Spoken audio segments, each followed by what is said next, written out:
Okay, so we are on slide 4 in this second part of chapter 3. I got rid of the first bunch of slides from part 1. So this is part 2. Okay, so we were talking about taxonomists, and we had talked about species interactions, right? So you say, did we? Yeah, remember we were talking about competitive exclusion, species competing with each other, and resource partitioning, all of that stuff. That is species interactions, and that would be something we would call antagonistic. They're antagonistic towards one another. But now, not all species interactions are antagonistic. Sometimes they are, sometimes they aren't. Now, when we talk about the antagonistic interactions, we'll talk about the ones that are cooperative here in a minute. But when we stay in with the theme of antagonism, we can say we have something called with an RA, intraspecific. Intraspecific competition, antagonistic, would be within one species. Competition within a species. Now, what would that be? I used to raise sheep. And so what you would do is every year you'd put the boys in with the girls, right? But before that, when all of that stuff's about to start, what did the boys do? And during the time when you had them together, they would start trying to figure out who's the baddest hombre, right? They would start to try and figure out who is the strongest. And they would be demonstrating for the babes, for the girls, they would be demonstrating their virility, right?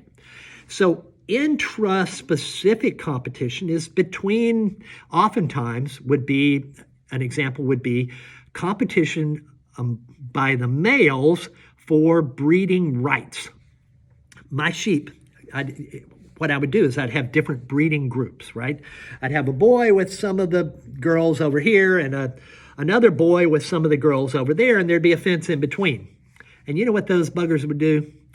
The boys would get back off from the fence like 50 feet. I don't know how they knew how far to go, but they'd say, you go back 50 feet and I go back 50 feet. And then they run as hard as they could and hit heads right as they got to the fence. And they somehow timed it perfectly. And all I could think was if they hit me in the head like that, I'd be dead. And I would, because they have a hardened skull that allows them to survive these kind of impacts. This is adaptations, right? All right, so intra-specific competition. I think I have a video in here of gorillas running and making themselves look scary, doing that for the babes, right? So what about that? So these kinds of competitions, I didn't say one gorilla ripped the arms off of another one, and I didn't say that one sheep killed another. I said they demonstrated their power. And so oftentimes these intra-specific competitions while they are demonstrating who's the baddest, so to speak, they're also not lethal, because that wouldn't be good for the species. So you often have ritualized behaviors that are taking part in this. Now, one of the things that you don't want is especially competition for resources. And so oftentimes, so if you have adults and you have babies, of course, are not as strong as the adults. So how do you avoid the adults eating all the food and nothing being available for the young? Well, there's several ways of doing it. Sometimes there's dispersal. So the young go find a new area so they don't have to compete with the older individuals. Or another possibility is the young like if you think of butterflies, butterflies lick the sweet stuff out of a flower. What about their babies, caterpillars? They eat leaves. This is a way to avoid interest-specific competition between babies and adults. So in the case of mating, there is an advantage to the species if the ones that have babies are the really strong ones, right? So there is an advantage to the species for that kind of interest-specific competition, but not so much if in other cases. So you can avoid it by young utilizing a different resource. What about inter-specific? What is an interstate highway? It's a highway from one state to another state. Interspecific competition is the kind of competition I was talking about before, between one species and another. And that's where we had said that's how you get that resource partitioning, etc. So what would we call, what about a lion eating an antelope? That would be a form of interspecific competition. We're on slide 5 now. That would be a form of interspecific competition. But what would you call it? You wouldn't say, I'm watching a show on TV showing a lion eating an antelope. You'd say, that lion is a predator. That would be a predator-prey relationship. So one form of interspecific competition would be predator-prey interactions. What about the gazelle eating those luscious leaves?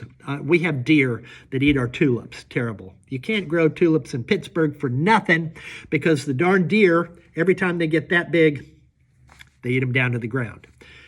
That interspecific competition, deer eating tulips, that's another. Herbivores. Herbivores are competing with the tulips, right? What about strep throat or a tapeworm? It's parasitism. It's a parasite taking advantage. I'm pointing at me. I don't have a tapeworm, but if you had a tapeworm, that would be a parasitic and even a pathogenic diseases. These are all interspecific competitions. What happens? We have what we call coevolution. Do you ever think about cheetahs? Maybe not. We don't have them around here, right? But we have Cheetos. With the cheetah. Anyway, but they don't eat Cheetos. Cheetahs. Cheetahs are a type of a cat, a wild cat, that is incredibly fast. It's the fastest animal, right? Why is it so fast? It's got a really fast prey, the Thompson's gazelle. So the animals that the cheetahs feed on have gotten smaller and faster. So guess what? So have the cheetahs. And so we have this coevolution where with interspecific competition, one is trying to get an advantage on the other. And so as soon as the gazelles get a little faster, some of the slower cheetahs, they don't do so well. So they kind of die off. And the ones that are littler and fast, they get the babes because they're eating well. And so the species co-evolve. So we get this coevolution between predators and preys. And so then we have, like, what about caterpillars or bugs that eat stuff? So caterpillars eat plants, and then what do plants do? They produce toxic chemicals so that will inhibit the caterpillars. Well, then the caterpillars figure out ways to get around that.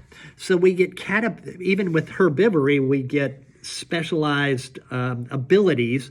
So what the caterpillars or bugs sometimes do is they say, well, I'll eat these poisons, but instead of letting them kill me, I'll just secrete them to the outside. So they come up with ways to defeat the defenses.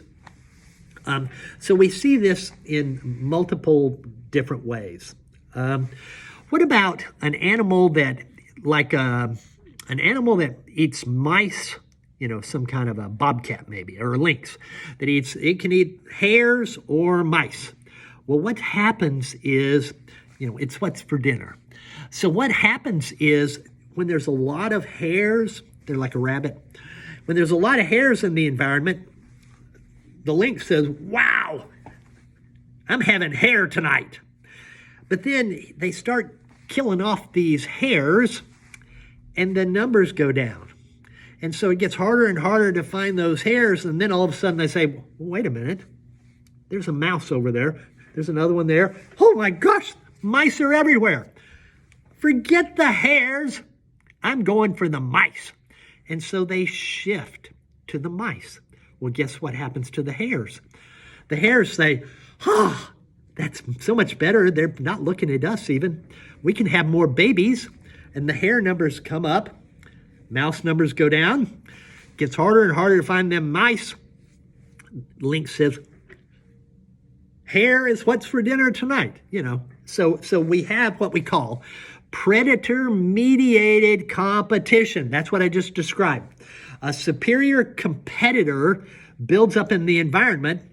The predator notices and starts preying on the superior species, which allows the inferior species to recover. Okay. So those are all antagonistic, right? Oh, I better stop here. All right, so I'm going to come back and we're going to talk about the cooperative interactions between species.